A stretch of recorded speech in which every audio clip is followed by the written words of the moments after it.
চলে আসছি আবার। তো কেমন আছো সবাই বলো? তোমরা একটু কমেন্ট করো, আমি কমেন্ট দেখতে পাচ্ছি না এখনো। দেখো তো আমার ভয়েসটা ঠিকঠাক মতো শোনা যাচ্ছে কিনা।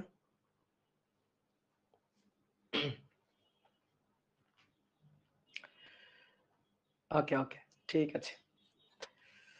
তো তোমাদের এর আগের দিন আমার ক্লাস নেওয়ার কথা ছিল, কিন্তু আমার ক্লাসে হচ্ছে অপার ঢুকছিল। আসলে একটু উল্টাপাল্টা হয়ে গেছিল। আমি আসলে ভুল করে ফার্স্ট ইয়ারের ক্লাসে ঢুকে গেছিলাম। আমার আসলে খেয়াল ছিল না যে তোমাদের ক্লাস। তো তারপরে অপারকে বললাম তাহলে তুমি আজকের ক্লাসটা নিয়ে নাও ওদের। আমি 24 ব্যাচের ক্লাসে 25 ব্যাচের ক্লাসে ঢুকে গেছিলাম। তো এই কারণে অপারকে বললাম যে তোমাদের ক্লাসটা নিয়ে নিতে।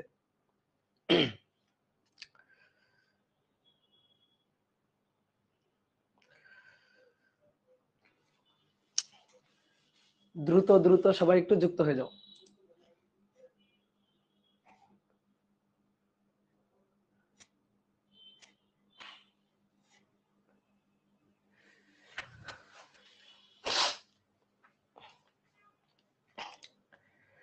হ্যাঁ, ওই অ্যাপেই আছি, ওই অ্যাপেই কমেন্ট দেখছি আজকে। কে বলছে ভাইয়া ছুটি দেন, ক্লাস শুরু হইলো না আবার বলে ছুটি দেন, ধরে মারবো। আব্দুল্লাহ আল নোমান বলছে ভাই এর কমেন্ট পড়া যাবে না। আবির হোসেন, মার দেন ওরে। হ্যাঁ, ওরে মার দিতে হবে। তো আশা করি সবাই ভালো আছো। আজকে আমরা নিউক্লিয়ার পদার্থবিদ্যা ও পরমাণুর গঠন এই অধ্যায়ের আমরা আজকে পঞ্চম ক্লাসটা করব। তো আজকে আমরা নতুন একটা টপিক পড়বো। আজকে এই অধ্যায়ের আগে 4টা ক্লাসে আমরা এই অধ্যায়ের প্রথম একটা অংশ পড়ছি। আজকে 5 নম্বর ক্লাস থেকে আমরা দ্বিতীয় অংশটা পড়বো। আমরা যখন পড়াশোনা করছি তখন আমাদের সময় অধ্যায় ছিল 2টা আলাদা আলাদা অধ্যায়। একটা অধ্যায়ের নাম ছিল পরমাণুর গঠন আর একটা অধ্যায়ের নাম ছিল তেজস্ক্রিয়তা। তো তোমাদের 2টা অধ্যায় একসাথে মিলিয়ে নতুন একটা অধ্যায় করা হয়েছে এবং সেই অধ্যায়ের নাম দেওয়া হয়েছে পরমাণুর গঠন ও নিউক্লিয়ার পদার্থবিদ্যা। তো আজকে আমরা এই অধ্যায়ের নিউক্লিয়ার পদার্থবিদ্যা এই অংশেরই আলোচনা শুরু করব। তো তার আগে আমরা আজকে নিউক্লিয়াসের ব্যাসার্ধ নির্ণয় করব। তো আজকের আমাদের ক্লাসের পড়ার প্রথম টপিক হচ্ছে নিউক্লিয়াসের ব্যাসার্ধ নির্ণয়। তো এখন অনেকে বলতে পারে ভাই ব্যাসার্ধ তো আমরা নির্ণয় করছি, আমরা পরমাণুর এন তম কক্ষপথের ব্যাসার্ধ নির্ণয় করছি। কি বের করছি? এন তম কক্ষপথের ব্যাসার্ধ, অর্থাৎ ওই যে নিউক্লিয়াসকে কেন্দ্র করে ইলেকট্রন ঘুরতেছিল না, সেই ইলেকট্রন যে কক্ষপথে ঘুরতেছিল সেই কক্ষপথের ব্যাসার্ধটা আমরা বের করছি।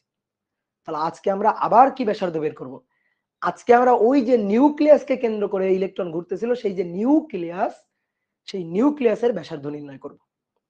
তোমার মনে হইতে পারে যে ভাই সব মৌলের নিউক্লিয়াসের ব্যাসার্ধ তো একই হওয়া উচিত। না, একই হওয়া উচিত না। কারণ নিউক্লিয়াসে থাকে হচ্ছে প্রোটন এবং নিউট্রন, আর ইলেকট্রন গুলা নিউক্লিয়াসকে কেন্দ্র করে অনুমোদিত কিছু স্থায়ী বৃত্তাকার কক্ষপথে ঘূর্ণনরত থাকে। তাহলে নিউক্লিয়াসে কি কি থাকে? প্রোটন এবং নিউট্রন থাকে। তো প্রোটন এবং নিউট্রনের সংখ্যা সব মৌলের কি একই? বলো। প্রোটন এবং নিউট্রন সংখ্যা সব মৌলের কিন্তু একই না, সব মৌলের অ্যাটমিক নাম্বার কিন্তু একই না। যেমন হাইড্রোজেনের কথা চিন্তা করো, হাইড্রোজেনের অ্যাটমিক নাম্বার হচ্ছে 1, কিন্তু অক্সিজেনের অ্যাটমিক নাম্বার হচ্ছে 8। তারপরে আমরা যদি ইউরেনিয়ামের কথা চিন্তা করি, তার অ্যাটমিক নাম্বার মানে পারমাণবিক সংখ্যা হচ্ছে 92। ঠিক আছে? তো এরকম বিভিন্ন মৌলের অ্যাটমিক নাম্বারগুলা বিভিন্ন রকম। এই কারণে যেহেতু অ্যাটমিক নাম্বারগুলা বিভিন্ন, তার মানে নিউক্লিয়াসে অবস্থানরত অ্যাটমিক নাম্বার পারমাণবিক সংখ্যা মানেই তো প্রোটন সংখ্যা। তাহলে প্রোটন সংখ্যাও কিন্তু আলাদা আলাদা। তো প্রোটন সংখ্যাগুলা এগুলা যেহেতু ভিন্ন, প্রোটনের পরিমাণ, প্রোটন সংখ্যার পরিমাণ এগুলা যেহেতু ভিন্ন, তো নিউক্লিয়াসে তো প্রোটন থাকবে। তো যে নিউক্লিয়াসে প্রোটনের সংখ্যা নিউট্রনের সংখ্যা বেশি, অবশ্যই তার আকারও বড় হতে হবে। ধরো যে ক্লাসরুমে ছাত্র সংখ্যা বেশি, সেই ক্লাসরুমের আকারটাও তো বড় করতে হবে। ধরো 50 জন বসতে পারে, সেইখানে তো তুমি 70 জনকে বসাইতে পারবা না। তাহলে কি করতে হবে? 70 জনকে বসাইতে হলে ক্লাসরুম বড় বানাইতে হবে। ঠিক তেমনি নিউক্লিয়াসে বেশি নিউক্লিয়ন থাকবে, নিউক্লিয়াসে যারা থাকে তাদেরকে বলা হয় নিউক্লিয়ন, প্রোটন এবং নিউট্রনকে বলা হয় নিউক্লিয়ন। তো নিউক্লিয়ন সংখ্যা যাদের বেশি, তাদের থাকার জায়গাটাও তো বড় হওয়া লাগবে, তো তাদের নিউক্লিয়াসের আকারটাও বড় হবে। তা আমরা আজকে এই নিউক্লিয়াসের আকার অর্থাৎ ব্যাসার্ধটা নির্ণয় করব। তো সবাই সুন্দর করে হেডিং লিখে ফেলো, আশা করি সবাই চলে আসছো। আমাদের পড়া কিন্তু শুরু হয়ে গেছে আজকে। তাহলে আমরা আজকে প্রথম যে টপিকটা পড়বো সেটা হচ্ছে নিউক্লিয়াসের ব্যাসার্ধ নির্ণয়। নিউক্লিয়াসের ব্যাসার্ধ নির্ণয়।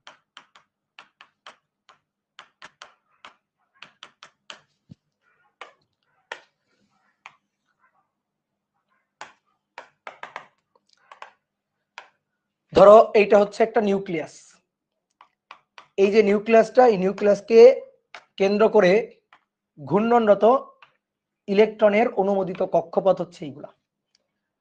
তো আমরা এর আগে এই কক্ষপথের ব্যাসার্ধ বের করছি। এই যে কক্ষপথ, প্রথম কক্ষপথ তার ব্যাসার্ধ R1, দ্বিতীয় কক্ষপথ তার ব্যাসার্ধ R2। আমরা আগে এই কক্ষপথ গুলার ব্যাসার্ধ বের করছি, ইলেকট্রন যে কক্ষপথে ঘুরতেছে সেই কক্ষপথের ব্যাসার্ধ বের করছি। আজকে আমরা যেটা বের করতে চাই সেটা হচ্ছে এই যে নিউক্লিয়াসটা, এই যে নিউক্লিয়াস, এই নিউক্লিয়াসের রেডিয়াসটা বের করতে চাই। নিউক্লিয়াসের যে রেডিয়াসটা সেইটা আমরা বের করতে চাই। তো এটাকে বড় হাতের আর বা ছোট হাতের আর যে কোনোটা দিয়েই তুমি লিখতে পারো। আমরা আজকে এইটা বের করতে চাই, আমাদের কক্ষপথের ব্যাসার্ধের নিয়ে কথাবার্তা না। তো নিউক্লিয়াসে কি কি অবস্থান করে? নিউক্লিয়াসে প্রোটন এবং নিউট্রন অবস্থান করে।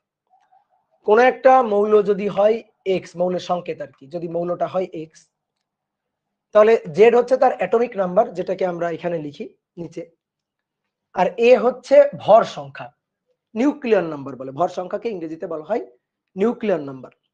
ভর সংখ্যা কি? প্রোটন এবং নিউট্রন সংখ্যার যোগফল।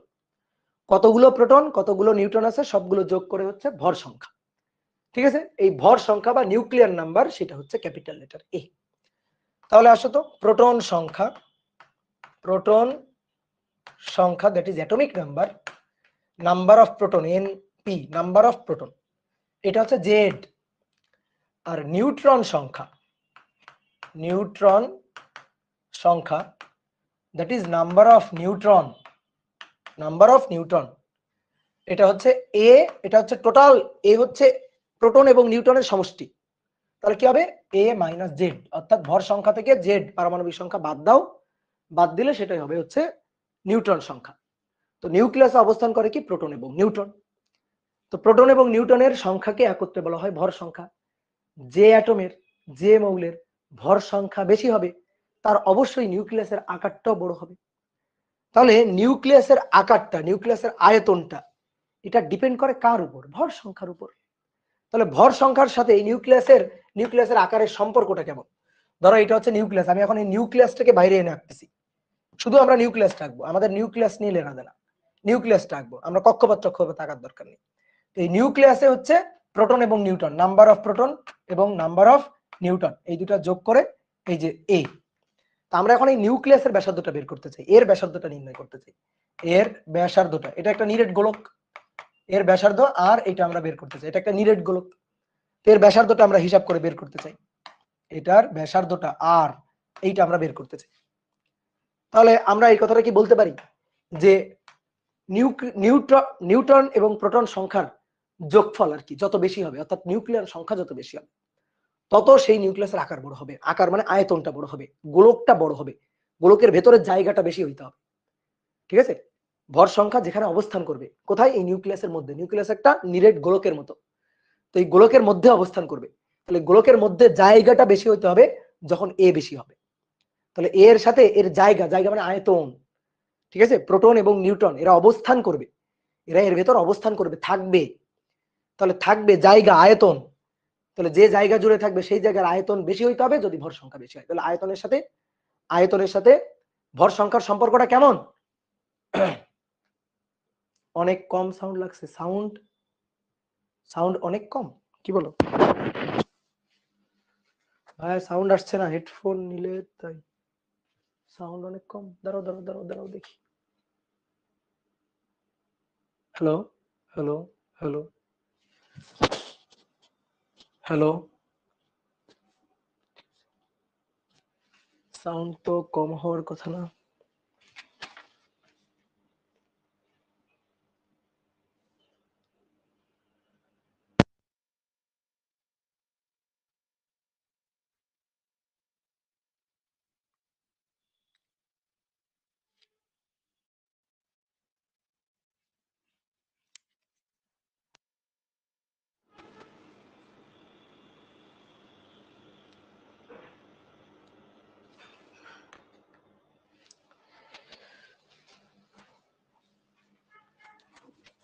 দেখো তো সাউন্ড ক্লিয়ার আছে কিনা,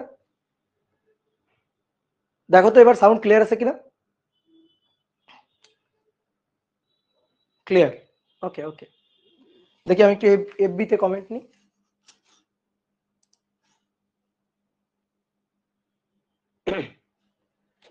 কি ব্যাপার, এফবির কমেন্ট কই গেল? ও হ্যাঁ ঠিক আছে, মাঝে মাঝে ক্লিয়ার ক্লিয়ার ক্লিয়ার, জি ঠিক আছে, ওকে। সাউন্ড ঠিক আছে আশা করি, সাউন্ড আশা করি ঠিক আছে। তো দেখো আমরা ব্যাসার্ধটা বের করতে চাই, তাহলে নিউক্লিয়াসের যে আয়তনটা, সেই আয়তনের সাথে আয়তন এর সাথে আমরা ভর সংখ্যার সম্পর্কটা বলতে পারি যে সমানুপাতিক।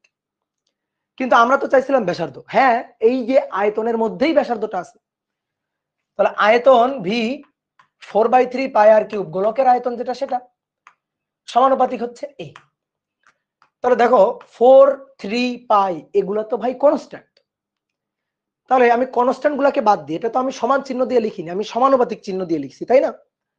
তাহলে আমি 4/3 পাই এগুলা কনস্ট্যান্ট, এগুলাকে বাদ দিয়ে এটা তো বলতেই পারি যে আর কিউবের সাথে এর সম্পর্ক হচ্ছে সমানুপাতিক, ঠিক আছে। আর কিউবের সাথে এর সম্পর্ক কি, সমানুপাতিক। তাহলে এবার বোর্ডে থাকো, দেখো আর এটার সাথে এর সম্পর্ক, তাহলে এটা কিউব ছিল, তাহলে এটা হচ্ছে 1/3 উপরে পাওয়ার, ঠিক আছে, রুট কিউব আর কি। এবার আসো সমানুপাতিক চিহ্নটা উঠাই দিব, এবার সমানুপাতিক চিহ্ন উঠাই দিয়ে যে কনস্ট্যান্টটা আনা হয় সেই কনস্ট্যান্টটা হচ্ছে আর নট, কে বা অন্য কিছু না, কনস্ট্যান্টটা হচ্ছে আর নট। এই আর নটের একটা নাম আছে, এটা হচ্ছে ফার্মি কনস্ট্যান্ট, এটা হচ্ছে ফার্মি কনস্ট্যান্ট, এটা এক্সপেরিমেন্টাল একটা কনস্ট্যান্ট, এক্সপেরিমেন্ট করে এই কনস্ট্যান্টের মান জানা গেছে। আর a টু দি পাওয়ার 1/3, তাহলে এটাই হচ্ছে নিউক্লিয়াসের ব্যাসার্ধ নির্ণয় করার সূত্র। কোন কোন বইতে এই আরটাকে ক্যাপিটাল লেটার আর দিয়ে লিখছে, একই কথা, কোনো সমস্যা নেই। তাহলে আমরা কি পাইলাম, এই যে আর নট এটা হচ্ছে ফার্মি কনস্ট্যান্ট, ফার্মি কনস্ট্যান্ট।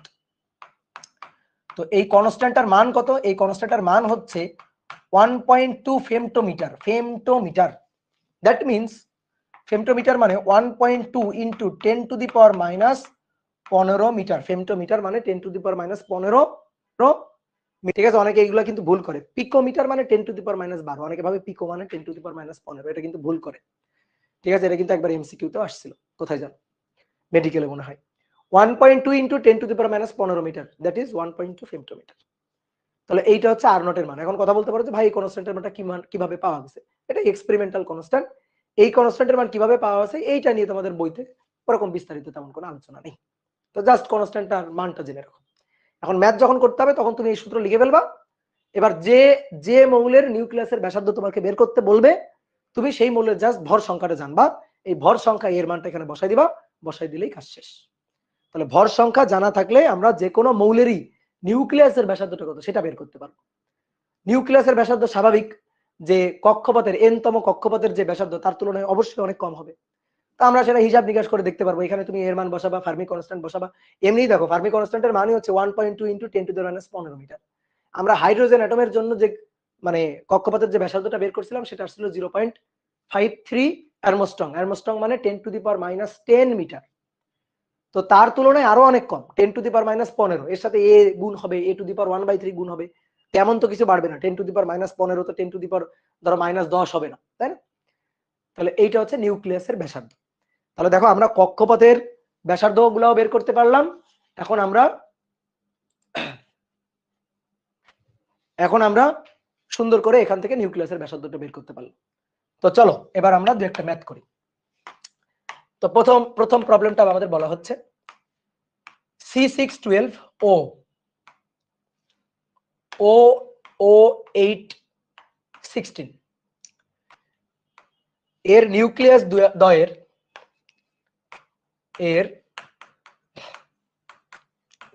দ্বয়ের ব্যাসার্ধের অনুপাত, নিউক্লিয়াস দ্বয়ের ব্যাসার্ধের অনুপাত নির্ণয় করো।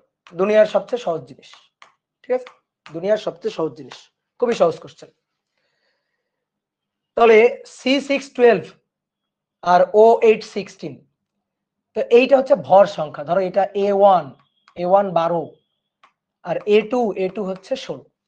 আমাদের পারমাণবিক সংখ্যা নিয়ে কোনো লেনাদেনা নেই। নিউক্লিয়াসের ব্যাসার্ধ এটা হিসাব করার জন্য লাগবে হচ্ছে ভর সংখ্যা A লাগবে, জেড দিয়ে আমাদের কোনো কাহিনী নেই। আমরা ধরলাম এর নিউক্লিয়াসটার ব্যাসার্ধ R1, এর নিউক্লিয়াসটার ব্যাসার্ধ R2, এটা আমাদের বের করতে হবে। তাহলে দেখো তো আমরা এটা লিখতে পারি কিনা। R1 এটা সমান সমান R0 A1 two the power 1/3, R2 এটা সমান সমান R0 তো ফার্মি কনস্ট্যান্ট, এটা সবার জন্য constant, A2 to the power 1/3। তাহলে এবার ভাগ দিয়ে দাও, এবার এটাকে ভাগ দিয়ে দাও। তাহলে R1 ডিভাইডেড বাই R2 এটা সমান সমান A1 divided by A2 to the power 1/3। তা আমাদের এই ব্যাসার্ধের অনুপাত R1 বাই R2, এই অনুপাতটা আমাদের বের করতে বলছে। তাহলে A1 কার্বনের ভর সংখ্যা 12, অক্সিজেনের 16 টু দি পাওয়ার 1/3। কে হিসাব করবে? হিসাব করবে ক্যালকুলেটর, হিসাব করবে ক্যালকুলেটর। তাহলে 12 ভাগ 16 টু দি পাওয়ার, এর পাওয়ার হবে 1/3। তাহলে 0.9085। তাহলে R1 is to R2 0.9085 is to 1। এটা ঠিক আছে, বুঝছো? কি ক্লিয়ার? এবার শোনো, আমি তো তাও একটু ভেঙে ভেঙে দেখালাম, এত কিছু দরকারই নেই ভাই। এগুলো এমসিকিউতে আসবে, চট করে অ্যান্সার করে ফেলবা। এটা তো ভদ্রতার খাতিরে আমি লিখছি, কিচ্ছু দরকার নেই। ক্যালকুলেটর চাপ দিয়ে উত্তর বের করে ফেলবা, ক্যালকুলেটর চাপ দিয়ে। কি R equal to R0 A to the power 1/3। Okay, তাহলে R1 by R2 equal to A1 by A2 bracket to the power 1/3। শেষ, একবারে ডিরেক্ট লিখে ফেলবা, কোনো সমস্যা নেই। বা ডিরেক্ট ক্যালকুলেশন করবা, খাতা কলম যদি ব্যবহার করা না লাগে সেটাই সবচেয়ে ভালো। ঠিক আছে, আমি তো মনে করো যে প্রথম করতেছি বলে দেখালাম, কিন্তু তুমি তো খুবই অ্যাডভান্স থাকবা, তুমি একবার চট করে অ্যান্সার বের করে ফেলবা। বুঝতে পারছো? ক্লিয়ার? এবার আসো নেক্সট, চেঞ্জ করলাম, এটা সহজ ম্যাথ, ঠিক আছে, এগুলো কোনো ম্যাথের পর্যায়ে পড়ে না, ভদ্রতার খাতিরে করানো হইল। এবার আসো, এবার খুব সুন্দর একটা প্রবলেম করব, ঠিক আছে। মানে যেই যে মেইনের যে কোশ্চেন, ওদের যে এমসিকিউ এক্সাম যেটা হয়, এখানে বহুতবার, এখন যে প্রবলেমটা করবো বহুতবার এই প্রবলেমটা আসছে, মানে এমসিকিউ তো বহুতবার আসছে এটা। তো এটা খুবই সহজ একটা ম্যাথ। দেখো, বলা হচ্ছে একটি নিউক্লিয়াস বিস্ফোরিত হইল, একটি নিউক্লিয়াস বিস্ফোরিত হয়ে দুটো খণ্ডে বিভক্ত হল। একটি নিউক্লিয়াস কোন কারণে বিস্ফোরিত হলো, বিস্ফোরিত হয়ে দুটি খণ্ডে বিভক্ত হলো, দুটি খণ্ডে বিভক্ত হলো। খণ্ডদ্বয়ের বেগের অনুপাত যথাক্রমে, খণ্ডদ্বয়ের বেগের অনুপাত, বেগের অনুপাত 27:1। খণ্ডদ্বয়ের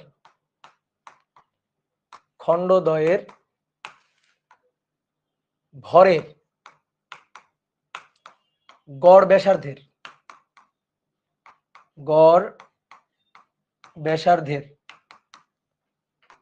ভর সংখ্যার অনুপাত কত, ভর সংখ্যার অনুপাত কত, এই তিনটা জিনিসই চাইতে পারবে। আমরা একবারে তিনটা জিনিসই তোমাকে চাইলাম, ঠিক আছে। তো এটা অনেকবার, ওই যে বললাম যে অনেকবার আসছে, কখনো চাইছে ভরের, কখনো চাইছে গড় ব্যাসার্ধের, কখনো চাইছে ভর সংখ্যার অনুপাত, আবার কখনো মনে করো ভর সংখ্যার অনুপাত দিয়ে বলছে দুইটি খণ্ডের বেগের অনুপাত কত। মানে বিভিন্ন ভাবে এই প্রবলেমটাকে ঘুরাই ফিরাই নিয়ে আসছে। কি ক্লিয়ার? তো এটা খুবই সহজ কোশ্চেন, খুবই সহজ, ঠিক আছে। মানে কোশ্চেন সবসময় ওদের যে কঠিন কোশ্চেন করে, ওদের সবসময় তা না, কিন্তু আমাদের সিলেবাসের মধ্যে যা আছে কোশ্চেন গুলো খুবই সহজ। তো দেখো, এটা হচ্ছে একটা নিউক্লিয়াস। তো এই নিউক্লিয়াসটা দুটো খণ্ডে বিভক্ত হয়ে গেছে, এটা ভেঙে দুটো খণ্ড হয়ে গেছে। তো ধরো ভাই এই একটা খণ্ড আর এই একটা খণ্ড বিভক্ত হয়ে গেছে, দুটো খণ্ডে বিভক্ত হয়ে গেছে। তো এই খণ্ডের ব্যাসার্ধ ধরো R1, এই খণ্ডের ব্যাসার্ধ ধরো R2। এই যে খণ্ডটা, এই খণ্ডের ভর মনে করো M1, এই খণ্ডের ভর হচ্ছে M2। এই যে খণ্ডটা, এই খণ্ডের ধরো ভর সংখ্যা হচ্ছে A1, এই খণ্ডের ভর সংখ্যা হচ্ছে A2। এর অনুপাতটা আমাদের বের করতে বলছে। এবার এটা দুইটা খণ্ডে বিভক্ত হয়ে, এটা দুটো খণ্ডে বিভক্ত হয়ে ছুটে চলে গেছে। তো যে বেগ ছুটে চলে গেছে সেই বেগের অনুপাত আমাদের দেওয়া আছে 27:1। তো ভর বেগের সংরক্ষণশীলতা, তাই না? ভর বেগের সংরক্ষণশীলতা। তো প্রথমে যখন এই অবস্থায় ছিল, দেখো এই অবস্থায় যখন ছিল তখন এটা তো স্থির ছিল। এবার এটা যখন বিস্ফোরিত হয়ে দুটো খণ্ডে বিভক্ত হয়ে গেছে, তাহলে ভর বেগের সংরক্ষণশীলতা যে আদিতে এই অবস্থায় ছিল, যে এটা হচ্ছে আদি, এবার এইটা থেকে পরবর্তীতে দুটো খণ্ড বিভক্ত হয়েছে, এই একটা খণ্ড আর এই একটা খণ্ড। এই খণ্ড দুইটাতে বিভক্ত হয়ে তারা বেগ দিয়ে ছুটে চলে গেছে। তো এর যে বেগটা, এটাকে V1 বললাম, M1 বেগ V1, এটার বেগ M2, সরি বেগটা হচ্ছে V2 আর ভরটা হচ্ছে M2। কি ক্লিয়ার? তো প্রথমে আসো ভর বেগের সংরক্ষণশীলতা খাটাই, ভর বেগের সংরক্ষণশীলতা খাটাই।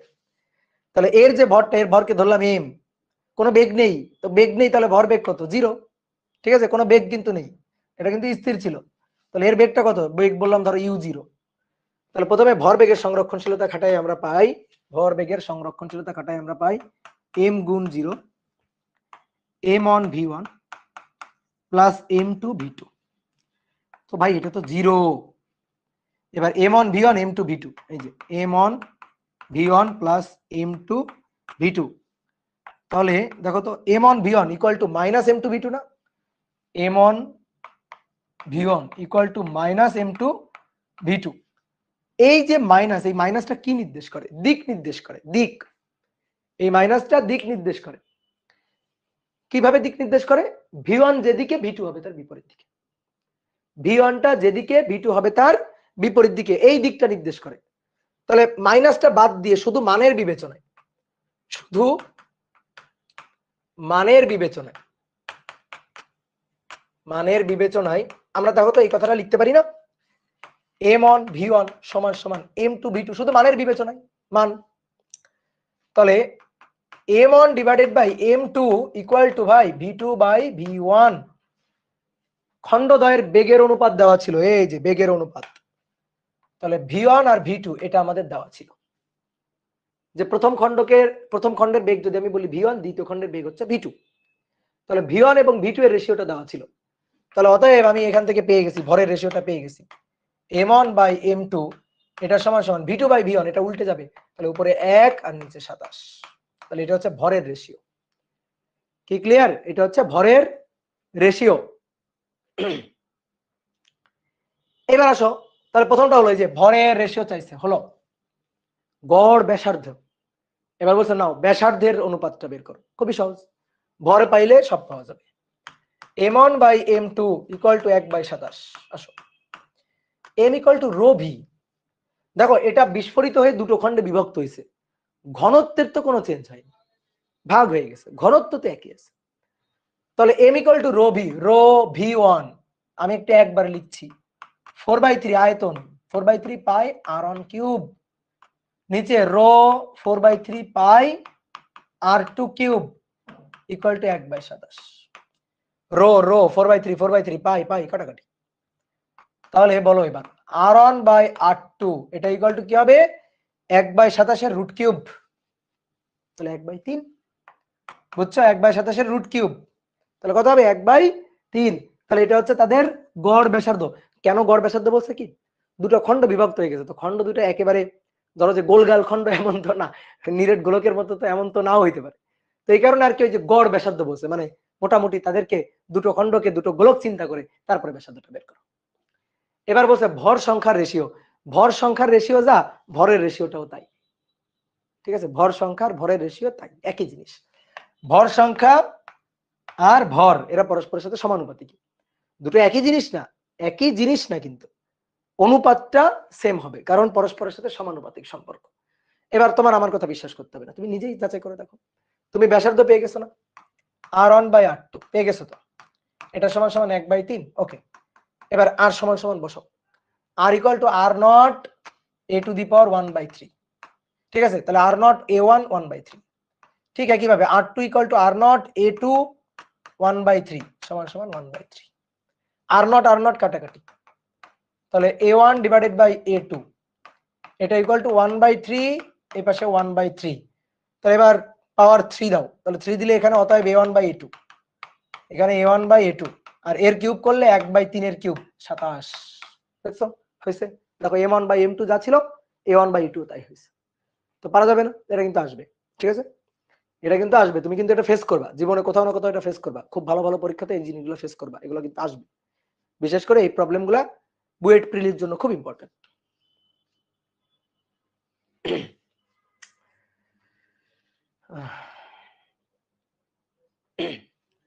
ওকে ডান। এবার আসো নেক্সট, চেঞ্জ করলাম। এবার একটা খুব সুন্দর একটা কোশ্চেন দিচ্ছি। C612 এর দুটি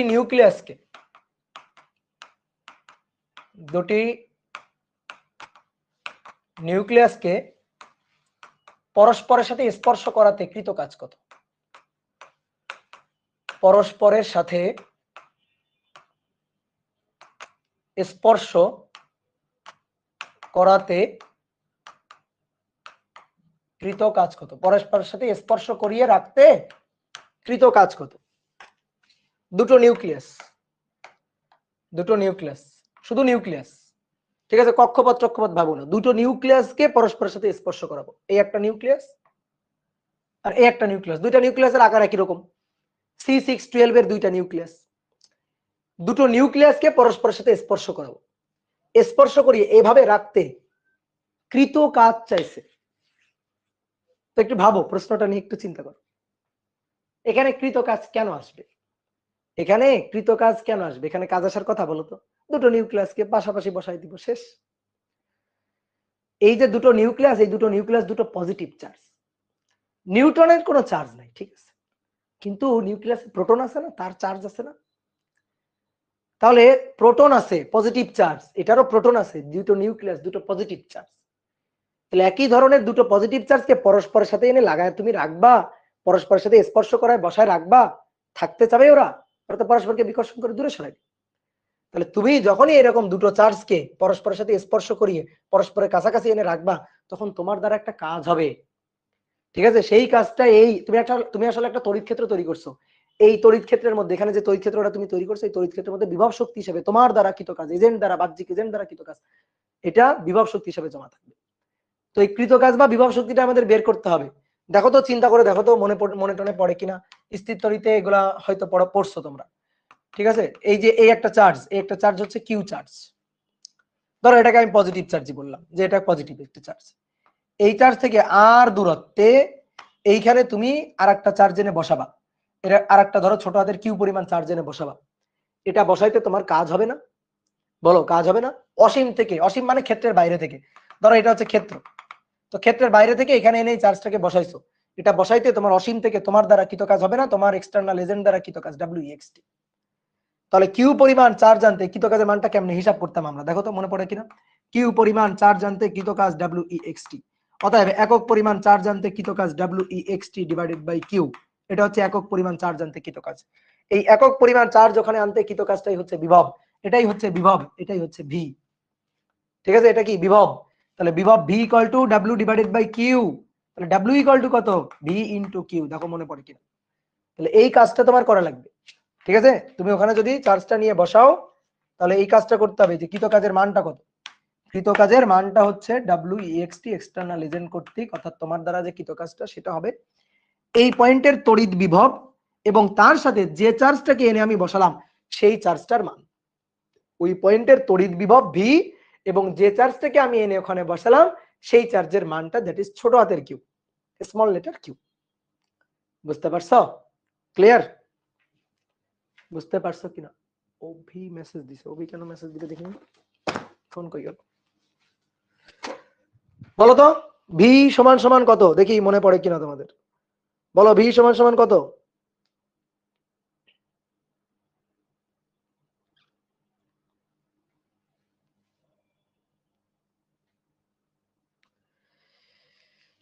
বলো ভি সমান সমান কত? V equal to 1 divided by 4 pi epsilon naught. এই পয়েন্টের বিভব কার জন্য? এর জন্য। এর তো ক্ষেত্র। এই দুটো চার্জের মধ্যে এইটার নাম হচ্ছে, স্থির পড়ে ফেলতেছি, এটার নাম হচ্ছে field creating charge. Field creating charge, এটা ফিল্ড ক্রিয়েট করছে। আর এর ফিল্ডে তুমি একে এনে বসাইছো, that is test charge. Test charge, বুঝতে পারছো? এটা ফিল্ড ক্রিয়েটিং চার্জ, এর ফিল্ডের মধ্যে তুমি একে এনে বসাইছো। তাহলে এর ফিল্ড ক্রিয়েটিং চার্জ, এর ফিল্ডের মধ্যে তাহলে এর জন্য এর পয়েন্টে বিভব, তাহলে বিভব 1/4 pi epsilon nought q divided by r বিভব ইনটু যাকে এনে বসাচ্ছ সেই চার্জ কিউ। তাহলে 1/4 pi epsilon naught, 1/4 pi epsilon naught বড় হাতের কিউ ডিভাইডেড বাই আর ইনটু ছোট হাতের কিউ। বুঝতে পারছো? এই জিনিসটা তো জানা আছে তোমাদের, তাই না? তাহলে এবার আসো, চিন্তা করো, এবার এখানে চিন্তা করো, এইটা হচ্ছে একটা চার্জ, এইটা হচ্ছে একটা চার্জ, এটা তার সেন্টার, চার্জটা কত? কিউ। আর এর ক্ষেত্রের মধ্যে একে এনে আমি বসাচ্ছি, ধরো এখানে নেই, এখানে নেই, তা আমি কি করব? এই যে দূর থেকে একে এনে এখানে বসাবো। এও তো একটা চার্জ, এটাকে বললাম ছোট হাতের কিউ। এবার কতটুকু চার্জ দেখো, C612, তাহলে অ্যাটমিক নাম্বার তো জেড, অ্যাটমিক নাম্বার তো জেড, তো নিউক্লিয়াসে জেড সংখ্যক প্রোটন থাকে, নিউক্লিয়াসের চার্জ হচ্ছে ZE, তাই না? নিউক্লিয়াসের চার্জ হচ্ছে ZE। তাহলে এর কিউ হচ্ছে 6E, পজিটিভ চার্জ কিন্তু, ঠিক আছে? 6E এটা পজিটিভ চার্জ, এরও কিন্তু পরিমাণ হচ্ছে 6E। তাহলে এর ক্ষেত্রের মধ্যে একে এনে বসাবো। তাহলে একে আমি একটু ডেকে নিয়ে আসি, আসো, এই যে এটাকে নিয়ে আসতেছি, এটাকে নিয়ে আসছি, নিয়ে আসে এইখানে বসিয়ে দিব, এই যে বসিয়ে দিলাম। তাহলে একটা চার্জের তড়িৎ ক্ষেত্রের মধ্যে আরো একটা চার্জ এনে বসালাম। ব্যাপারটা এরকম, কাকতালীয় ভাবে দুটো চার্জ একই, কাকতালীয় ভাবে দুটো চার্জ একই। তাহলে এর চার্জের তড়িৎ ক্ষেত্রের মধ্যে এর চার্জটাকে এনে বসালাম। কি ক্লিয়ার? তাহলে এবার দেখো, এখান থেকে এই দূরত্বটা হচ্ছে নিউক্লিয়াসের ব্যাসার্ধ আর, আবার এখান থেকে এই দূরত্বটা হচ্ছে এই নিউক্লিয়াসের ব্যাসার্ধ আর। কি কথা কি বুঝছো? তো তুমি বলো তো, আমি এই চার্জটার কেন্দ্র থেকে এই চার্জটাকে কত দূরে এনে বসাচ্ছি? কত দূরে? 2r দূরে, তাই কি না? দেখো তো, এখান থেকে এর কেন্দ্র থেকে এই চার্জটা আমি যেখানে বসালাম তার দূরত্ব ছিল r, তাহলে এই rটা এবার কত? 2r। তাহলে আমরা কি করলাম? এই চার্জের কেন্দ্র থেকে 2r দূরে আর একটা চার্জ এনে বসালাম। তাহলে এই বসাইতে আমার যে কাজটা হবে, তাহলে যে কৃত কাজটা হবে সেই কৃত কাজটা হচ্ছে W, বা এটাই পটেনশিয়াল এনার্জি। ঠিক আছে? অনেক সময় বলতে পারে পটেনশিয়াল এনার্জি কত, এই তড়িৎ ক্ষেত্রটা তৈরি করতে কি পরিমাণ পটেনশিয়াল এনার্জি মানে লাগবে আর কি। তাহলে 1/4 পাই এপসাইলন নট বড় হাতের কিউ, তাকে এনে বসালাম ছোট হাতের কিউ, ডিভাইডেড বাই কত দূরে বসালাম, এর কেন্দ্র থেকে কত দূরে বসালাম সেই দূরত্ব 2r। বুঝছো? ঠিক আছে? এইবার আসো মান বসাই। তাহলে 1/4 পাই এপসাইলন নট বড় হাতের কিউ ছোট হাতের কিউ দুটাই হচ্ছে 6e, তাহলে 6e তার স্কয়ার আর নিচে হচ্ছে 2r। আর এই যে 2r, এই r কে এখন আমরা ভাঙবো। এই rটা কি? নিউক্লিয়াসের ব্যাসার্ধ। তো নিউক্লিয়াসের ব্যাসার্ধ সমান সমান আমরা তো জানি r nought a to the power 1/3, r nought a to the power 1/3, তাহলে 9 × 10 to the power 9, 9 × 10 to the power 9 divided by 6 × 1.6 × 10 to the power -19 তার square to r nought 1.2 × 10 to the power -15। এ হচ্ছে 12, এ হচ্ছে 12 টু দি পাওয়ার 1/3।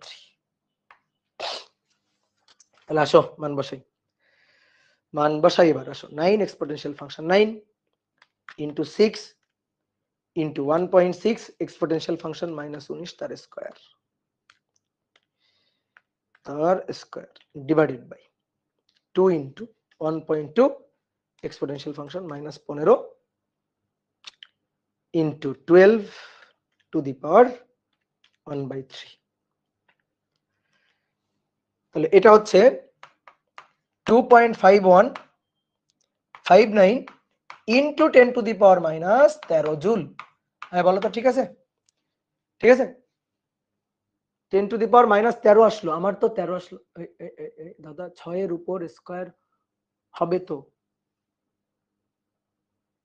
ওহো sorry, দেখছো, বোঝা যায় যে বয়স বেড়ে যাচ্ছে। 6 এর উপর স্কয়ার হবে, হ্যাঁ ঠিক আছে, ভুল করে ফেলেছি, এই তো 6। তাহলে আসো দেখি আরেকবার হিসাব করি, আরেকবার হিসাব করতে হবে, ভুল হয়ে গেছে। তাহলে 6 into 1.50 1.509 into 10 to the power minus 12 joule. তো এই সকল যে 10 to the power minus 12 joule যখন শক্তির মান অনেক কম হয় তখন এগুলোকে আমরা ইলেকট্রোভোল্ট এককে নিয়ে যাই। তাহলে ভাগ দাও 1.6 into 10 to the power minus 19। Joule এককে রাখলেও কোনো সমস্যা নেই, কিন্তু আমি চাইতেছি ইলেকট্রোভোল্ট এককে নিতে আর কি, দেখতে ভালো লাগে আমার। তাহলে ইলেকট্রোভোল্ট এককে এটা আসছে হচ্ছে 8 2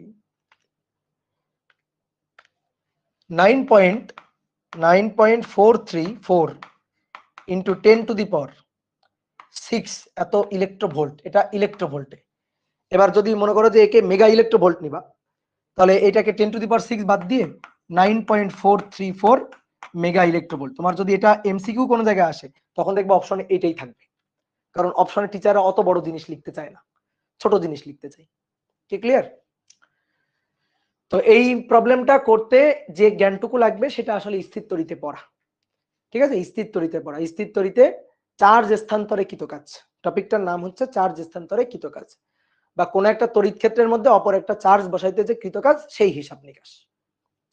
ওকে ডান। তাহলে আসো এবার নেক্সট।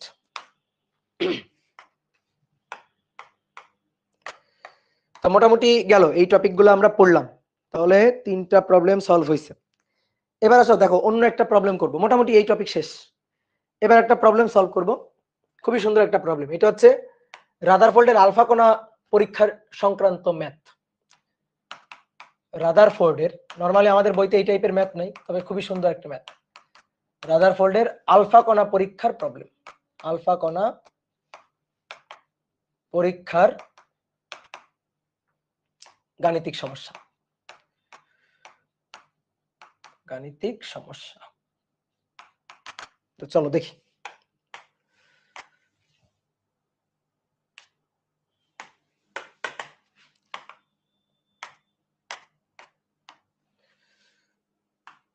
বলা হচ্ছে একটি ইউরেনিয়াম নিউক্লিয়াসকে, ইউরেনিয়াম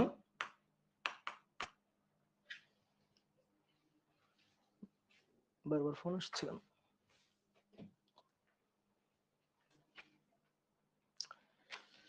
একটা ইউরেনিয়াম নিউক্লিয়াসকে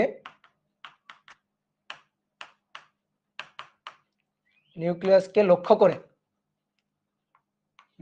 করে 5 মেগা ইলেকট্রোভোল্টের একটি আলফা কণা ছুড়ে দেওয়া হলো, একটি আলফা কণা ছোড়া হলো।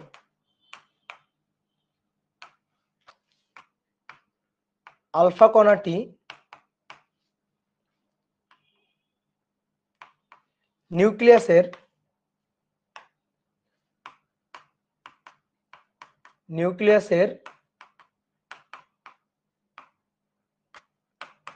দ্বারা 180 ডিগ্রি কোণে বিক্ষেপিত হলো, 180 ডিগ্রি কোণে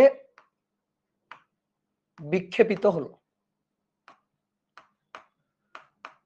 সর্বনিম্ন কত দূরত্ব থেকে? সর্বনিম্ন কত দূরত্ব থেকে আলফা কণাটি বিক্ষেপিত হয়েছে বা বিক্ষেপিত হবে? ঠিক আছে, এটা হচ্ছে কোশ্চেন। তো আমরা একটু আঁকি, যা বলছে সেই অনুযায়ী একটু চিত্র আঁকি। আসো, এটা হচ্ছে একটা ইউরেনিয়াম নিউক্লিয়াস, এটা একটা ইউরেনিয়াম নিউক্লিয়াস, ইউরেনিয়ামের। এবারে ইউরেনিয়াম নিউক্লিয়াসটাকে লক্ষ্য করেই একটা আলফা কণা ছুড়ে দেওয়া হয়েছে। এটা ধরো একটা আলফা পার্টিকেল, এই আলফা পার্টিকেলটা ছুড়ে দেওয়া হয়েছে নিউক্লিয়াসকে লক্ষ্য করে। তো এই যে আলফা পার্টিকেল, সেই আলফা পার্টিকেলের একটা বেগ টেক আছে এবং তার শক্তি আছে, তার শক্তির পরিমাণ বলে দিচ্ছে 5 মেগা ইলেকট্রোভোল্ট। এই শক্তি সম্পন্ন একটা আলফা পার্টিকেল, এটাকে ছুড়ে দেওয়া হয়েছে। তো এটা কি করছে, এটা গিয়ে এই আলফা পার্টিকেলটা গিয়ে ধরো এই পয়েন্টে গিয়ে পৌঁছাইছে, এই পয়েন্টে পৌঁছানোর পরে আবার ব্যাক করে ফেরত গেছে, এই পয়েন্টে পৌঁছানোর পরে আবার এভাবে ব্যাক করে ফেরত গেছে। কত ডিগ্রি? 180 ডিগ্রি ব্যাক করে ফেরত গেছে। ঠিক আছে, আলফা পার্টিকেলটা 180 ডিগ্রি ব্যাক করে ফেরত গেছে। তো এই নিউক্লিয়াস থেকে কত দূরত্ব থেকে, এই যে কত দূরত্ব, এই কত দূরত্ব থেকে ব্যাক করবে, এই আর এর মানটা আমাদের বের করতে বলছে, যে নিউক্লিয়াসটা থেকে, নিউক্লিয়াসের কেন্দ্র থেকে সর্বনিম্ন কত দূরত্ব থেকে এটা ব্যাক করবে। দেখো এই আলফা পার্টিকেল, এটা হচ্ছে পজিটিভ চার্জ, হিলিয়াম নিউক্লিয়াস এটা হচ্ছে পজিটিভ চার্জ। তো একটা পজিটিভ চার্জকে লক্ষ্য করে আমি আর একটা পজিটিভ চার্জ ছুড়ে দিছি। তাহলে চিন্তা করে দেখো, এইটা একটা পজিটিভ চার্জ আর এটা একটা পজিটিভ চার্জ, এর বেগ দিয়ে ছুড়ে দিছি। তাহলে এই পজিটিভ চার্জটা তো একে বিকর্ষণ করতে থাকবে, বল দিয়ে বিকর্ষণ করতে থাকবে। তা আমি বেগ দিয়ে ছুড়ে দিছি, তাহলে এটা যাবে এদিকে, কিন্তু সে যাওয়ার সময় বিপরীত দিকে বল অনুভব করবে। তো চিন্তা করো তো, তুমি একদিকে ছুটে যাচ্ছ, কেউ যদি তোমার ধাক্কা দিয়ে আটকানোর চেষ্টা করে, তোমার বেগ বাড়বে না কমবে? চিন্তা করো, কমন সেন্স খাটাও, বুঝো, তোমার বেগটা কমতে থাকবে। তাহলে এই পজিটিভ চার্জটাকে যদি আমি এরকম ছুড়ে দিই, যেহেতু এই পজিটিভ চার্জটা বিকর্ষণ করতেছে, তাহলে এই বিকর্ষণ বলের বিরুদ্ধে সে যখন যাইতে থাকবে, উল্টা দিকে যেহেতু বল কাজ করতেছে, তাহলে আস্তে আস্তে আস্তে আস্তে তার বেগটা কমতে থাকবে।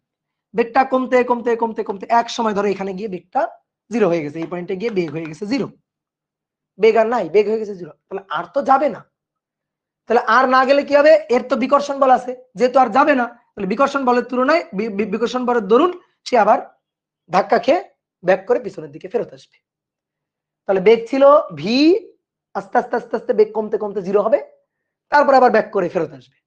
ঠিক আছে, তারপর আবার ছুটে আবার ফেরত আসবে। তাহলে এই ঘটনাটা ঘটবে না? তাহলে এই যে পজিটিভ চার্জ, এই পজিটিভ চার্জ থেকে একটা নির্দিষ্ট দূরত্ব থেকে ফেরত আসতেছে না, এই যে একটা নির্দিষ্ট দূরত্ব, এই দূরত্ব থেকে ফেরত আসতেছে, এই দূরত্বের মানটা আমাদের বের করতে বলছে, এই ছাড়া আর কিছুই না। তোমার রাদারফোল্ডের আলফা কণা বোঝারও দরকার নেই, আলফা কণা পরীক্ষা টরীক্ষা এগুলো কিচ্ছু বুঝতে হবে না, তুমি খালি বুঝবা একটা পজিটিভ চার্জ লক্ষ্য করে একটা পজিটিভ চার্জ ছুড়ে দেওয়া হয়েছে, তো এই পজিটিভ চার্জের বিকর্ষণের ধাক্কায় 180 ডিগ্রি বিক্ষেপিত হয়ে ব্যাক করে ফেরত আসতেছে পজিটিভ চার্জটা, এই পজিটিভ চার্জটা। ঠিক আছে, এই পজিটিভ চার্জের বিকর্ষণের ধাক্কায় সে 180 ডিগ্রি রোটেট করে ফেরত আসতেছে। তো বলা হচ্ছে কত দূর থেকে ফেরত আসবে, এর বাড়ির কত দূর থেকে ফেরত আসবে, তো সেই দূরত্বটাই আমাদের বের করতে হবে। এই দূরত্বটাই সর্বনিম্ন কত দূরত্ব থেকে যে ব্যাক করে ফেরত আসবে, এইটাই আমাদের বের করতে হবে। ঠিক আছে, শক্তির সংরক্ষণশীলতা দিয়ে ভাবো, ম্যাথ খুব ইজি। শক্তির সংরক্ষণশীলতা দিয়ে ভাবো, দেখো ম্যাথ খুব ইজি। তো শক্তির সংরক্ষণশীলতা কি, এই যে ইলেকট্রনটা, তার বেগ ছিল, সুতরাং তার হাফ এম বি স্কয়ার গতিশক্তি ছিল। ঠিক আছে, তো সেই গতিশক্তি দিয়ে দিছে 5 মেগা ইলেকট্রোভোল্ট। মানে এমন যদি হইতো বেগের মান বলে দিত, ভরের মান, ধরো আমরা আলফা পার্টিকেলের ভরের মান বের টের করে নিতাম, তো তারপরে আমরা হাফ এম বি স্কয়ার দিয়ে বেগ বের করতাম, কিন্তু অত ঝামেলা করতে বলে নাই, ডাইরেক্ট শক্তির মান বলেই দিচ্ছে, এর গতিশক্তি বলেই দিচ্ছে যে এত গতি সম্পন্ন ইলেকট্রন, তো এত গতি সম্পন্ন মানে কোন গতি, এটা গতিশক্তি, that is E K, kinetic energy বলেই দিচ্ছে। তাহলে এই যে কাইনেটিক এনার্জি, এই কাইনেটিক এনার্জি বেগ কমতে কমতে এই পয়েন্টে গিয়ে সে ব্যাক করে ফেরত আসছে, কারণ এই পয়েন্টে বেগ তার জিরো হয়ে গেছে। তাহলে প্রশ্ন হচ্ছে এই হাফ এম বি স্কয়ার, এই যে কাইনেটিক এনার্জি 5 মেগা ইলেকট্রোভোল্ট, এটা গেল কোথায়? ঠিক আছে, এটা গেল কোথায়? এই শক্তিটুকু, শক্তির তো সৃষ্টি বা ধ্বংস নেই, খোঁজো এই শক্তিটা গেল কোথায়, এই শক্তিটা কোথায় গেল, এই প্রশ্নের উত্তর পাইলেই তুমি ম্যাথটা পারবা। তাহলে আমি শক্তির সংরক্ষণশীলতা খাটাবো, শক্তির সংরক্ষণশীলতা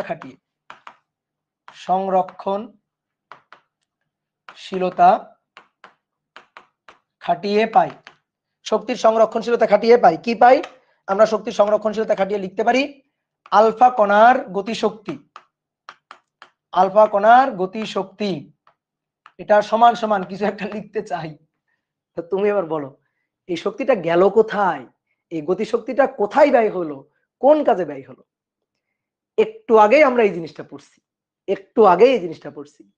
যে কোনো একটা চার্জ, ধরো একটা পজিটিভ চার্জ, তার তো একটা ক্ষেত্র আছে, তড়িৎ ক্ষেত্র, এর মধ্যে অন্য কোনো একটা চার্জ এনে আমি বসাবো, এর মধ্যে অন্য কোনো একটা চার্জ এনে যখন আমি চার্জটা এনে এখানে বসাবো, তখন তো অবশ্যই আমার কাজ করতে হবে, সেই কাজটাই সেই কৃত কাজটাই এই চার্জের মধ্যে বিভব শক্তি হিসাবে জমা থাকবে।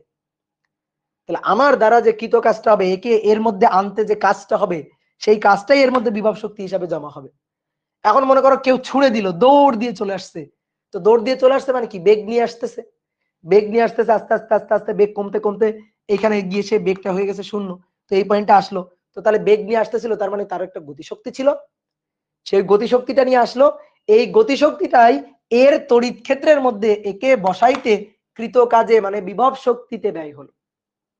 কি কথা বুঝছো? শক্তির সংরক্ষণশীলতা দিয়ে চিন্তা করতে হবে যে শক্তির তো ভাই সৃষ্টি বা ধ্বংস নেই, তাহলে শক্তিটা গেল কোথায়? তো শক্তিটা গেল কোথায় এটা তো এমনি বুঝে যাবো যে এইটা একটা পজিটিভ চার্জ, ইউরেনিয়াম নিউক্লিয়াস, সেই নিউক্লিয়াসটা নিজে একটা পজিটিভ চার্জ।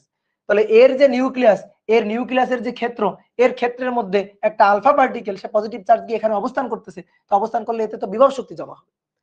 তাহলে সেই বিভব শক্তিটাই, ভালো করে খেয়াল করো, সেই বিভব শক্তিটাই এই গতিশক্তি থেকে আসছে। মজার ব্যাপারটা কি জানো? দেখো ভালো করে বোঝো। আলফা পার্টিকেল, এটা হচ্ছে ইউরেনিয়াম নিউক্লিয়াস, পজিটিভ চার্জ, এইখান থেকে যাচ্ছে, এইখান থেকে ধরো ভি বেগ নিয়ে যাচ্ছে, যাইতে যাইতে যাইতে যাইতে এই পয়েন্টে গিয়ে আরেকটু কাছে নিয়ে যায়, এই পয়েন্টে গিয়ে তার বেগ হয়ে গেল 0। তাহলে এই পয়েন্টে তার ছিল গতিশক্তি, সেই গতিশক্তি এইখানে গিয়ে এই যে চার্জটা, এই আলফা পার্টিকেল, এই যে পজিটিভ চার্জটা, এটা এখানে বসলো, কার? এর তড়িৎ ক্ষেত্রের মধ্যে বসলো, বসলে এর বিভব শক্তি অর্জন করলো। তাহলে সেই বিভব শক্তিটা হচ্ছে ইপি। ইপি আসলো কোত্থেকে? ইকে থেকে। দেখো এই পয়েন্টে বেগ 0, গতিশক্তি নেই, তাহলে গতিশক্তিটাই কনভার্ট হয়ে কিসে পরিণত হলো? বিভব শক্তিতে। এবার পরবর্তীতে খেয়াল করো, এ কি এখানে বসে থাকবে? না, তখন এর ধাক্কায়, এর বিকর্ষণে এ আবার ব্যাক করে এখানে ফেরত আসবে। আবার ব্যাক করে যখন এখানে ফেরত আসবে, তখন এই বিভব শক্তিটাই আবার পরিণত হবে কিসে? গতিশক্তিতে। অর্থাৎ এ যখন আবার এখানে ফেরত আসবে, তখন সে আবার ভি বেগ প্রাপ্ত হয়ে যাবে। অর্থাৎ এই বিভব শক্তিটাই আবার গতিশক্তিতে কনভার্ট হবে, সেম গতিশক্তিতে কনভার্ট হবে। যদি অন্য কোনো ভাবে শক্তির খরচ না হয়, তাহলে সেম গতিশক্তিতে কনভার্ট হলে আমি আবার সেম বেগটা পেয়ে যাবো। এটাই বোঝান, আর কিছু নেই, এই তো শেষ। তাহলে এই আলফা কণার গতিশক্তি হচ্ছে বিভব শক্তি, যে ইউরেনিয়াম নিউক্লিয়াসের ক্ষেত্রে, এত এর তড়িৎ ক্ষেত্রে আলফা কণার বিভব শক্তি, আলফা কণার বিভব শক্তি। ঠিক আছে, লিখলাম, লিখে তোমাকে বুঝাই করলাম। ঠিক আছে, তুমি পরীক্ষায় না লিখলেও চলবে, এত কিছু না লিখলেও চলবে। তাহলে ই কে সমান সমান ইপি। এবার আসো, E K that is half m v square. তো সেই হাফ এম ভি স্কয়ার মানটা তো দেওয়াই আছে আমার, হাফ এম ভি স্কয়ার না লিখলেও চলতো। পটেনশিয়াল এনার্জি, একটু আগে তোমাকে পটেনশিয়াল এনার্জি আমি শিখাইছি, যে potential energy 1/4 pi epsilon naught বড় হাতের কিউ ছোট হাতের কিউ ডিভাইডেড বাই আর। ঠিক আছে, এই আর এর মানটাই আমরা বের করতে চাই, যেখানে বড় হাতের কিউ হচ্ছে ইউরেনিয়াম নিউক্লিয়াসের চার্জ, ইউরেনিয়াম নিউক্লিয়াসের চার্জ 92 ই, জেড ই 92 ই। আর ছোট হাতের কিউ হচ্ছে আলফা পার্টিকেলের চার্জ, ছোট হাতের কিউটা কি? আলফা পার্টিকেলের চার্জ। তো আলফা পার্টিকেল আলফা হচ্ছে 4He2, 4He2। তো আলফা পার্টিকেলের পারমাণবিক সংখ্যা কত? 2। তাহলে আলফা পার্টিকেলের চার্জ হচ্ছে 2। শেষ, ম্যাথ হয়ে গেছে। তাহলে 5 মেগা ইলেকট্রোভোল্ট, এটাকে জুল এককে নিয়ে নি, 5 মেগা ইলেকট্রোভোল্ট, তাহলে 5 ইন্টু 10⁶ ইলেকট্রোভোল্ট। ঠিক আছে, 10⁶ ইলেকট্রোভোল্ট। এবার একে জুল বানাইতে গেলে আমরা যদি জুলকে ইলেকট্রোভোল্ট বানাই 1.6 ইন্টু 10⁻⁻⁻⁻⁻⁻⁻⁻⁻⁻⁻⁻⁻⁻⁻⁻⁻⁻⁻⁻⁻⁻⁻⁻⁻⁻⁻⁻⁻⁻⁻⁻⁻⁻⁻⁻⁻⁻⁻⁻⁻⁻⁻⁻⁻⁻⁻⁻⁻⁻⁻⁻⁻⁻⁻⁻⁻⁻⁻⁻⁻⁻⁻⁻⁻⁻⁻⁻⁻⁻⁻⁻⁻⁻⁻⁻⁻⁻⁻⁻⁻⁻⁻⁻⁻⁻⁻⁻⁻⁻⁻⁻⁻⁻⁻⁻⁻⁻⁻⁻⁻⁻⁻तो এটাকে জুল বানাবো, তাহলে 1.6 ইন্টু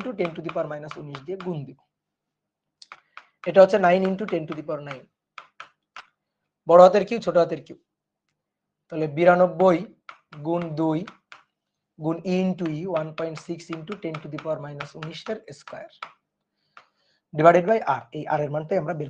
10⁻⁻⁻⁻⁻⁻⁻⁻⁻⁻⁻⁻⁻⁻⁻⁻⁻⁻⁻⁻⁻⁻⁻⁻⁻⁻⁻⁻⁻⁻⁻⁻⁻⁻⁻⁻⁻⁻⁻⁻⁻⁻⁻⁻⁻⁻⁻⁻⁻⁻⁻⁻⁻⁻⁻⁻⁻⁻⁻⁻⁻⁻⁻⁻⁻⁻⁻⁻⁻⁻⁻⁻⁻⁻⁻⁻⁻⁻⁻⁻⁻যে কত দূরত্ব থেকে ব্যাক করে ফেরত আসবে, তো সেই আরটাই আমরা বের করতে চাই।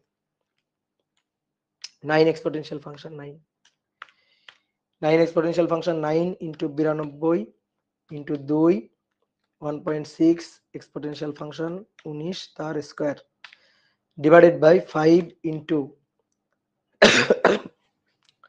10⁶ ইন্টু 1.6 exponential function minus 19,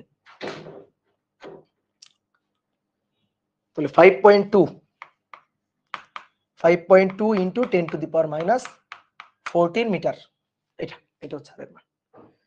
ঠিক আছে, 92 ই কি মারবো, এই বড় কিউটাই তো 92 ই, এই যে এটা এটার চার্জই তো 92। ইউরেনিয়ামের পারমাণবিক সংখ্যা কত? 92। তাহলে ইউরেনিয়ামের নিউক্লিয়াসের চার্জ কত? 92 ই। আর আলফা পার্টিকেলের পারমাণবিক সংখ্যা 2। তাহলে আলফা পার্টিকেলের এর যে চার্জটা, এই যে ছোট হাতের কিউ, সেটা কত? 2 ই। সেটা হচ্ছে 2 ই। ভাইয়া বুঝবো কেমনে কোন ম্যাথে শক্তি সংরক্ষণশীলতা কাজে লাগবে? কোন ম্যাথে শক্তি সংরক্ষণশীলতা কাজে লাগবে? দেখো ম্যাথটা পড়লেই বোঝা যায় যে এত মেগা ইলেকট্রোভোল্ট শক্তি তো কত দূরত্ব থেকে বিক্ষেপ হয়ে ফেরত আসবে। প্র্যাকটিস করবা, প্র্যাকটিস করতে করতে, যেমন যখন আমি এই প্রথম ম্যাথটা যখন এটা আমি পড়ি, আমি তো সলভ দেখার আগে বুঝে গেছিলাম যে এইভাবে করতে হবে, যে 5 মেগা ইলেকট্রোভোল্ট শক্তি সেটাই ব্যয় হচ্ছে বিভব শক্তিতে। তাহলে বিভব শক্তির ওইখানে 1/4πε0 কিউ কিউ বাই আর, ওখান থেকে আর বের করে নেওয়া যাবে। ঠিক আছে? তো এইভাবেই তো শক্তি সংরক্ষণশীলতা দিয়ে এইভাবে চিন্তা করতে হবে। প্র্যাকটিস করবা, বেশি বেশি প্র্যাকটিস করবা, দেখবা কোন ম্যাথ কিভাবে করতে হবে মাথায় চট করে চলে আসবে। কি ক্লিয়ার? ওকে ডান। 2টা ক্লাস জমা পড়ে গেছে। রেদওয়ান আহমেদ বলছে 2টা ক্লাস জমা। এই ক্লাস জমা পড়বে কেন? আমি ক্লাস নিই তো কত ছোট ছোট ক্লাস। হ্যাঁ, আমাদের অপার ভাই অনেক বড় বড় ক্লাস নেই, আমি তো অত বড় বড় ক্লাস নিই না, আমি তো ছোট ছোট ক্লাস নিই। তো ক্লাসগুলো কেন জমা পড়বে বলো তো? আমার ক্লাস তো 1 ঘন্টা থেকে 1.5 ঘন্টার মধ্যেই হয়, তাই না? তাহলে এবার ভাই তোমরা একটা ম্যাথ করবা, বুঝছো? এবার তোমাদের একটা ম্যাথ দিব, দিব এই যে এই বই থেকে দিব, বলে একটা ম্যাথ দিই, তাহলে তোমরা এবার করবা এই একই রকম ম্যাথ। দেখো তো তোমরা পারো কিনা। বলা হচ্ছে সিলভার অ্যাটমের অ্যাটমিক নাম্বার অফ সিলভার 47। আসো আমার বাংলায় লিখি। সিলভারের পারমাণবিক সংখ্যা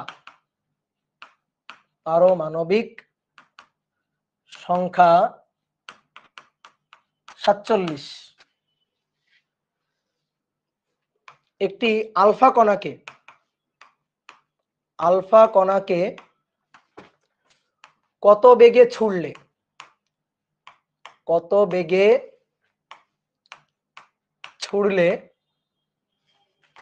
তা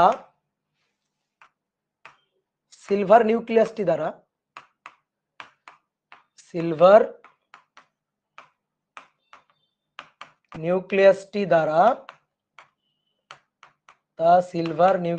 দ্বারা 2.5 ইন্টু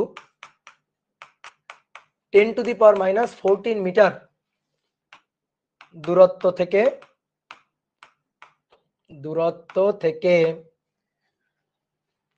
180 ডিগ্রি কোণে বিক্ষেপিত হবে। নাও এটা তোমাদের পারতে হবে, আগেরটা পারলে এটা পারা উচিত। বলো ওইটা কি বই ভাইয়া? ওটা কোনো বই না, তুমি যা লিখছি বোর্ডে তাই পড়ো, তোমার যা পড়াই তাই পড়ো, সব জানতে হবে না ওটা কোন বই। ঠিক আছে? এটা হচ্ছে নিট এক্সামের কোশ্চেন ব্যাংক, এটা হচ্ছে এই যে নিট এক্সামের কোশ্চেন ব্যাংক, বুঝছো? NEET physics.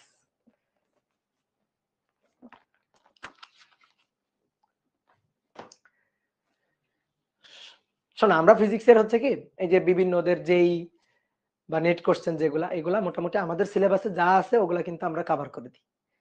অনেকে মনে করে যে এই সকল বই ওদের বইগুলাও পড়তে হবে। দেখো নট নেসেসারি দ্যাট।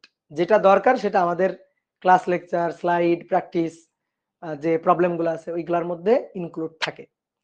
তো যারা মনে করো সময় নষ্ট করবে না, অনেকে মনে করো যে পণ্ডিতি করে সময় নষ্ট করে, ঠিক আছে? এই সময় নষ্ট করতে গিয়ে মনে করো যে খুব মারাত্মক ভাবে ধাক্কা খায়, তো এটা কিন্তু করা যাবে না। যেমন ধরো এদের এই যে এত কিছু আছে, ঠিক আছে? এদের ধরো যে অধ্যায়টা আমরা পড়াচ্ছি এই অধ্যায়ের অনেক জিনিস আমাদের নাই, তো এই কারণে ধরো এই বই তুমি প্রথম থেকে শুরু করে চিন্তা করলা যে না আমি এখন বসে এই বই শেষ করব, তাহলে কিন্তু তোমার মাথার এত সব নষ্ট হয়ে যাওয়ার সম্ভাবনা থাকবে। তো এই কারণে ঠিক আছে, যেমন এইটা ধরো ইংরেজিতে লেখা একটা কোশ্চেন ছিল, আমি সেটা বাংলা অনুবাদ করে দিছি। তো তোমার সব মাথার মধ্যে ঢুকাইতে হবে না, কিন্তু বুঝতে পারছো? সব খাইতে গেলে দেখবা বদ হজম হয়ে যাবে, সব খাইতে গেলে দেখবা বদ হজম হয়ে যাবে, এই কারণে খাবার বেছে বেছে খাইতে হবে। তো চলো এই যে অনেকে উত্তর বের করে ফেলছো, খুবই সহজ জিনিস। তাহলে চিত্র আর আকার কি দরকার আছে বলো তো? এটা সিলভার নিউক্লিয়াস, এটার দেখো এটার দ্বারা এই যে এখান থেকে এখান থেকে একটা আলফা পার্টিকেল এটাকে ছুড়ে দেওয়া হয়েছে। তো কত বেগ দিয়ে ছুড়ে দেওয়া হয়েছে সেই বেগের মানটা বের করতে বলছে। এখানে গিয়ে তার বেগটা হয়ে যাবে 0, ভি হয়ে যাবে 0। তো কত দূরত্ব থেকে ব্যাক করবে, এই যে দূরত্বটা, এই দূরত্বটা হচ্ছে আর, সেই আর এর মানটা আমাদের দেওয়া আছে। এখান থেকে আবার 180 ডিগ্রি ব্যাক করবে। তাহলে ওই একই কথা, শক্তির সংরক্ষণশীলতা খাটিয়ে পাই গতি শক্তি E K equal to potential energy that is EP. এবার E K equal to half m v square, half m v square, আর পটেনশিয়াল এনার্জি ইপি এটা equal to 1 divided by 4 pi epsilon nought, ওই যে বড় হাতের Q ছোট হাতের Q divided by আর। তাহলে এবার আসো দেখি বড় হাতের কিউ সিলভার নিউক্লিয়াস, তার অ্যাটমিক নাম্বার বলে দিচ্ছে 47। তাহলে 47 ই, আর আলফা পার্টিকেল যার, এই আলফা পার্টিকেল এটাকে আমরা ছোট হাতের কিউ বলি, যার চার্জ হচ্ছে 2e। ওকে, তাহলে এবার এখান থেকে আমাদের কি কোন মানটা বার করতে হবে, এই বেগের মানটা বার করতে হবে। ঠিক আছে, বেগের মানটা বার করতে হবে। কি ক্লিয়ার? তাহলে এবার আসো বেগের মানটা বার করতে হবে। তাহলে মান বের করো। আলফা পার্টিকেলের এইবার একটা কথা আছে ভাই, আলফা পার্টিকেলের ভর কত? আলফা পার্টিকেলের ভর কত? আলফা পার্টিকেলের নিউক্লিয়াসের ভর কত বলো? এর ভর কত? 4He2। এর ভর কত? এই যে 4, এটা হচ্ছে তার অ্যাটমিক নাম্বার। তো তোমরা জানো কিনা নিউটন এবং প্রোটনের চার্জ, ঠিক আছে, এগুলো কিন্তু মুখস্থ রাখতে হবে। নিউটন এবং প্রোটনের চার্জ যেটা প্রায় সমান এবং তার মান হচ্ছে 1.67 into 10 to the power minus 27 KG. ঠিক আছে, এটা তাহলে প্রোটন এবং নিউটনের charge 1.67 into 10 to the power minus 27 KG, same same. তো এর দুইটা প্রোটন দুইটা নিউটন আছে, তাহলে 2 গুণ এত 2 গুণ এত টোটাল চার্জ হবে, সরি টোটাল ভর হবে। তাহলে টোটাল ভর এটা হচ্ছে 2mn প্লাস 2mp এর ভর।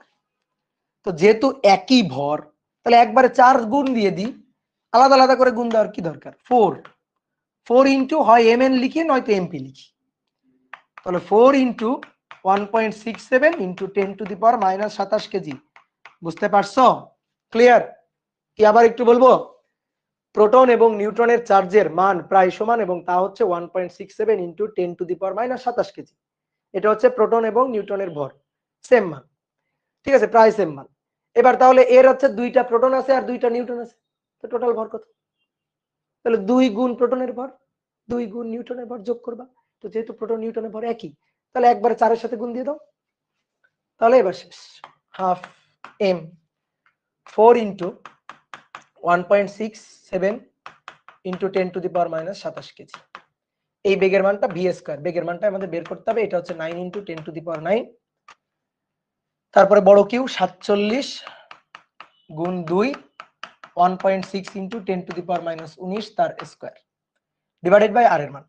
তো আর এর মানটা দেওয়া আছে আমাদের যে কত দূরত্ব থেকে, 2.5 into 10 to the power minus 14। ঠিক আছে, 10 টু দি পাওয়ার মাইনাস 14। তাহলে হিসাব করি, 0.5 9 এক্সপোনেনশিয়াল ফাংশন 9 গুণ 47 গুণ 2 গুণ 1.6 এক্সপোনেনশিয়াল ফাংশন মাইনাস 19 তার স্কয়ার। ঠিক আছে, তার স্কয়ার ভাগ 2.5 এক্সপোনেনশিয়াল ফাংশন মাইনাস 14 ভাগ 4 গুণ 1.67 এক্সপোনেনশিয়াল ফাংশন মাইনাস 27 ভাগ 0.5 রুট ওভার অ্যান্সার। দেখো তো বেগের মানটা কত আসছে, 1.61 into 10 to the power 7 metre per second. দেখো তো এটা আসছে কিনা। গুড, দেখি উত্তর মিলছে কিনা। হ্যাঁ,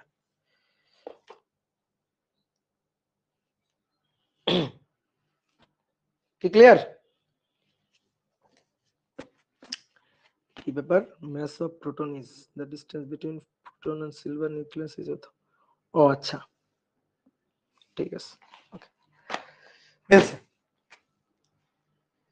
দিয়ে করে দিয়েছি। 9.11 into 10 to the power minus 11 দিয়ে কেন করবা? ওটা তো ইলেকট্রনের। একটু ভাই একটু রিভিউ করেন। আচ্ছা ঠিক আছে, তাই রিভিউ করছি। দেখো এই যে আলফা পার্টিকেল, এই আলফা পার্টিকেলটা এই নিউক্লিয়াসকে লক্ষ্য করে ছুড়ে দেওয়া হয়েছে।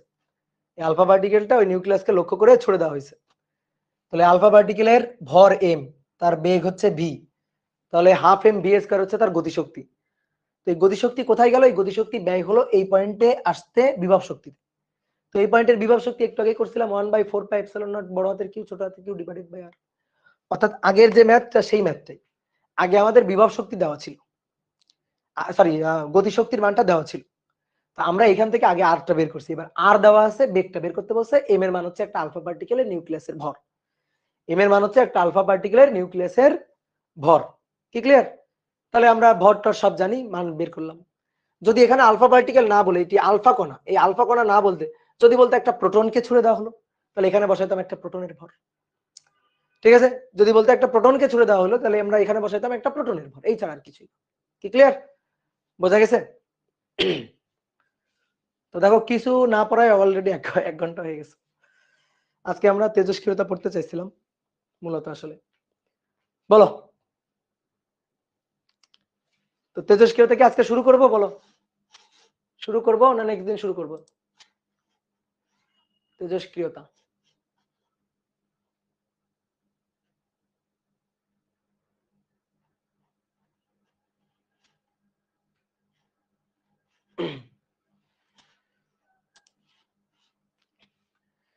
পরীক্ষা আছে নেক্সট ভাইয়া, পোল দেন, পোল লাগবে না।